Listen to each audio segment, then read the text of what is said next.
Give you the story of the U.S. Geological Survey that has confirmed that a 4.6 magnitude earthquake has hit Johannesburg in the early hours of this morning. The quake, which happened around 1 a.m., is the second in South Africa in less than 3 weeks. It occurred 12 kilometers west of Orange Farm, south of Johannesburg. Now, for more on the story, we joined on the line by the Seismology Unit Manager at the Council for Geoscience South Africa, Michelle Grobbelaar. Michelle, good morning to you and welcome to AM News. Morning. Thank you very much. First and foremostly, what caused this earthquake this morning? Like I mentioned last time, we really don't understand enough about earthquakes to be able to determine what caused it.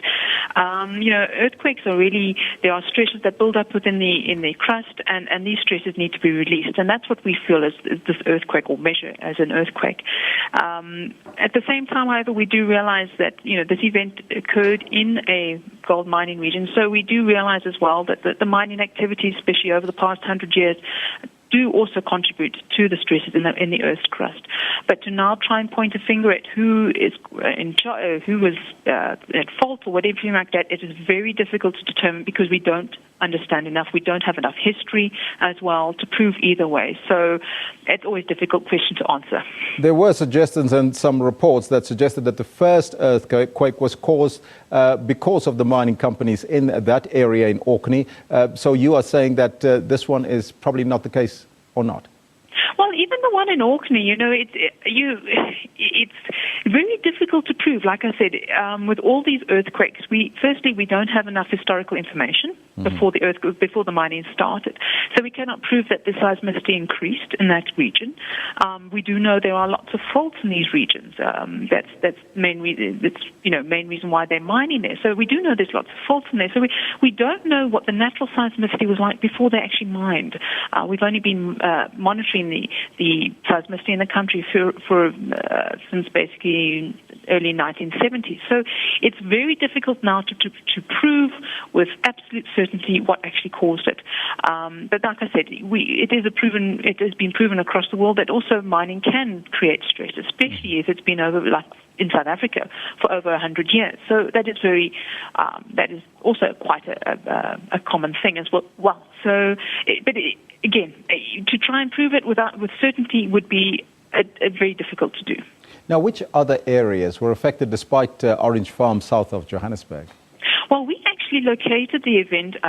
We must remember the information on the USGS website is automatic. So in other words, a machine located that.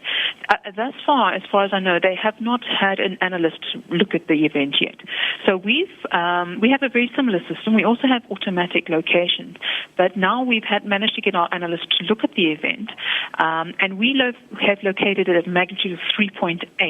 And our location is now in the Carletonville-Fourchville region, which is approximately 30 kilometers west of Orange Farm.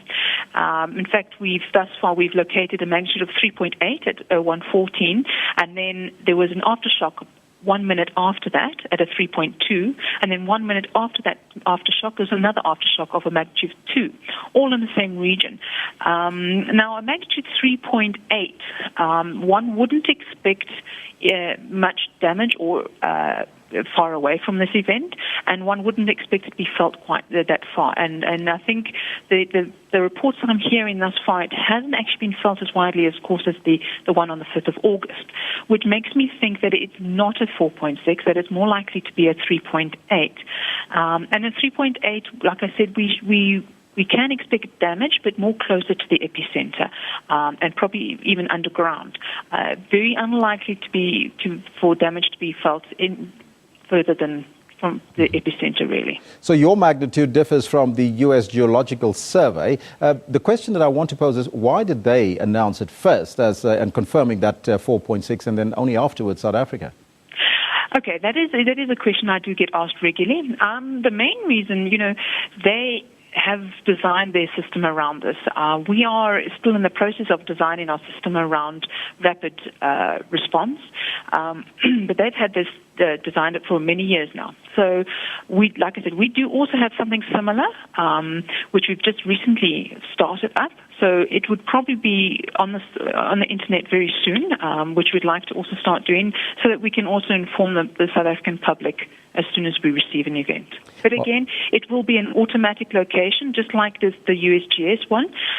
So it would be preliminary until a human analyst then looks at it and verifies the information. But yes, we're planning to do that. And why is there a difference then between the magnitude of 4.6 by the U.S. Geological Survey and 3.8 in terms of your location? Is that normal or? Yes, it is quite normal. The main reason actually is because it's an automatic location. Mm-hmm. That is the main reason. In fact, also our automatic location was also a little bit out originally before we verified it. Right. So that is fairly standard. Yes. It's very difficult. There's nothing that beats a human eye. So the automatic location can be slightly off. Mm-hmm. The second thing that would also affect the USGS is the stations that they use are a bit further away than our stations. We have stations right in Carletonville itself, so it's right next to the event. So our accuracy is better than the USGS. So that's why you have this discrepancy. But you will notice, like on the 5th of August, as the analysts at the USGS start reanalyzing that information, you will notice that it starts to change, both the magnitude and usually the location as well. Now, Michelle, should South Africans brace themselves for many more earthquakes to come, or is this an isolated incident, do you think? I would not say it's an isolated incident. You know, it has happened in the past in this area. In fact, 90% of our seismicity in South Africa is in the mining districts. Just like on the one on the 5th of August, it has happened in the past, so we can expect it in the future in this area. In fact, people are quite immune in these particular areas. They're quite immune to the seismicity. So yes, unfortunately, we can expect that in the future. But you know, I think at this moment in time, there is nothing to be concerned about. It is not abnormal in our eyes. It's something that it occurs. It happens. But if people do feel threatened or feel scared, they should take the necessary precautions, like getting under something a bit more solid until everything goes past. I think, yeah. That's where we've got to leave it. Thank you so much for your time, Michelle. Sure. That was Michelle Grobbelaar, Seismology Unit Manager at the Council for Geoscience South Africa.